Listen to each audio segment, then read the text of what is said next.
বাগেরহাটের ঐতিহাসিক হযরত খানজাহান রাদিয়াল্লাহু তাআলা আনহুর মাজারের দিঘিতে কুমিরকে কুকুর খাওয়ানোর একটি ভিডিও সামাজিক যোগাযোগ মাধ্যমে ভাইরাল হয়েছে। ভিডিওটিতে দেখা যায় দিঘির পানিতে একটি কুকুরকে টেনে নিয়ে যাচ্ছে কুমির। ভিডিওটি ছড়িয়ে পড়তেই শুরু হয় নানা আলোচনা, সমালোচনা আর গুজবের কারখানা। ছড়িয়ে পড়া ভিডিওটি নিয়ে কেউ কেউ দাবি করেন কুকুরটিকে ইচ্ছাকৃতভাবে কুমিরের সামনে ফেলে দেওয়া হয়েছে। তবে মাজার এলাকায় সরজমিনে গিয়ে দেখা মিলছে ভিন্ন চিত্র। ঘটনাটির ভিন্ন বর্ণনা দিয়েছেন মাজারের সংশ্লিষ্টরা। তাদের দাবি এটি কোনো পরিকল্পিত ঘটনা নয়, বরং আকস্মিক দুর্ঘটনা। আসর নামাজের পরে মাগরিবের একটু আগে একটা বাইক কুকুর এসে ওখানে এদিকে 2-3 জনের কামড়াইছে, তারপরে আমাকে কামড় দিচ্ছে। আর একটা বিদেশি লোক ওখানে দাঁড়ানো ছিল, তাদের কামড়ানোর ই করছে। তখন আমি পা দিয়ে যখন সরাই দিছি, আমাকে কামড়াতে গেছে, আমাকে কামড়াইছে। কামড়ানোর পর আমি ওকে আর বাঁচাতে পারিনি। বাইক কুকুর, কারণ আমি বিদেশি লোক এটা দেখবো না ওইটা উদ্ধার করবো। আরো লোকজন ছিল, তারা চেষ্টা করে, তারা করতে পারতো, তারা কিছু করে, তারা উল্টো পাল্টা বলছে, বাইরেও দেওয়া হয়নি আর কেউ ফেলেও দেয়নি। প্রত্যক্ষদর্শীদের ভাষ্য অনুযায়ী কুকুরটি অসুস্থ ছিল এবং এর আগেই কয়েকজন মানুষ ও পশুকে আক্রমণ করেছিল। তারা খেয়ে দৌড়াতে গিয়ে সেটি দিঘির প্রধান ঘাটে চলে আসে। এখানে কোনো লোক কুকুরকে বেঁধেও দি নাই, কেউ দাবড়ও দিনি, কেউ ফেলেও দিনি। এই যা কথা বলতেছে মানুষ, বিভিন্ন রকমের নিউজ আসতেছে, কুত্তে হাত পা বেঁধে ছেড়ে দিছে, সম্পূর্ণ এরা ভাইরাল হওয়ার জন্য দিচ্ছে। এটা সম্পূর্ণ একটা বানোয়াটি কথা। এই জানি এইসব গুজব করতে না পারে, এটা আমরা আসলে মানুষের ওদেরকে নিন্দা জানাই। স্থানীয়দের দাবি এই কুমিরটি হযরত খানজাহান আলী রেখে যাওয়া কুমির নয়। 2005 সালে এগুলোকে ভারত থেকে নিয়ে আসা হয় এবং স্বভাবগতভাবেই এই কুমিরগুলো হিংস্র হয়ে থাকে। এর আগেও অনেক মানুষকে কামড়ে আহত করেছে এই কুমির, এমনকি 2 জনের মৃত্যু হয়েছে এই কুমিরের আক্রমণে। এছাড়া সম্প্রতি পূর্ণিমার সময় দিঘির কুমিরটি ডিম দিয়েছে এবং এই সময় কুমির স্বভাবতই অনেক বেশি আক্রমণাত্মক হয়ে ওঠে। একটা কুকুর কুমিরের সামনে পানিতে পড়ছে, মাজারের দারোয়ান ছিল।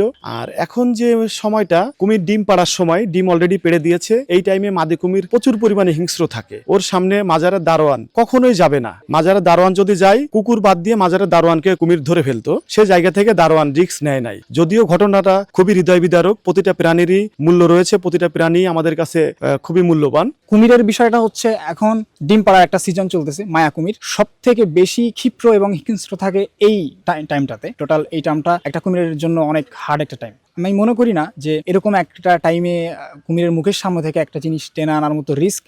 উনি গার্ড মানুষ, উনি কিন্তু আমাদের এখানে যারা কুমির নিয়ে অনেকে খেলা করে বা কুমির নিয়ে যারা মূলত কাজকাম করে, তার সাথে উনি এই কাজের সাথে উনি সম্পৃক্ত না। উনি জাস্ট একটা গার্ড মাত্র, এবং উনি কখনো কুমিরের কাছেও যান না বা কুমিরকে নিয়ে কোনো দায়িত্ব তার নাই। এই ঘটনার রহস্য উদ্ঘাটনে বাগেরহাট সদর উপজেলা নির্বাহী কর্মকর্তা আতিয়া খাতুনকে প্রধান করে 3 সদস্যের তদন্ত কমিটি গঠন করেছে জেলা প্রশাসন। তবে প্রাথমিক অনুসন্ধানে পা বেঁধে কুকুরকে কুমিরের সামনে ফেলে দেওয়ার কোনো ঘটনা পাওয়া যায়নি বলে জানান জেলা প্রশাসক। এটা আমরা সামাজিক যোগাযোগ মাধ্যম থেকে জানতে পারি এবং ভিডিও ফুটেজ থেকে দেখি যে গত 8 এপ্রিল অপরাহ্নে একটি কুকুরকে খানজাহান আলী মাজারের সংলগ্ন যে ঠাকুর দিঘি, সেখানে কুমির তাকে টেনে নিয়ে যাচ্ছে। পরবর্তীতে অনুসন্ধান করে আমরা যেটা জানি যে একটি জলাতঙ্কগ্রস্ত কুকুর যে অত্যন্ত অসুস্থ ছিল, এটি কোনোভাবে ঘাটের কাছে চলে গিয়েছে এবং কুমির তাকে টেনে নিয়ে যায় এবং তাকে হত্যা করে এবং তার লাশটি আবার পাড়ে আসে। পরে এখানে মাটি চাপা দেওয়া হয়। পরবর্তীতে আরও অনুসন্ধান করে আমরা জানতে পারি যে কুকুরটি কয়েকজনকে ইতিমধ্যে কামড়ও দিয়েছিল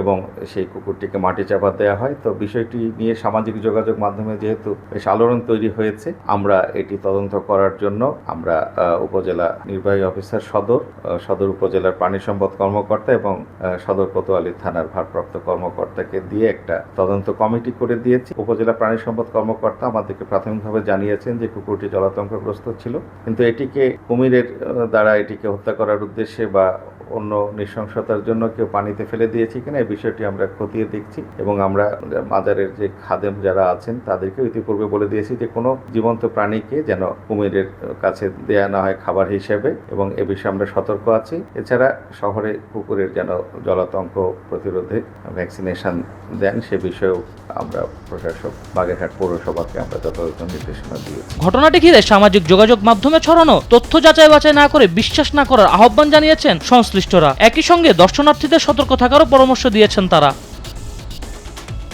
আজিজ সুপ্রিয়, নিউজ ডেস্ক, দেশ টিভি।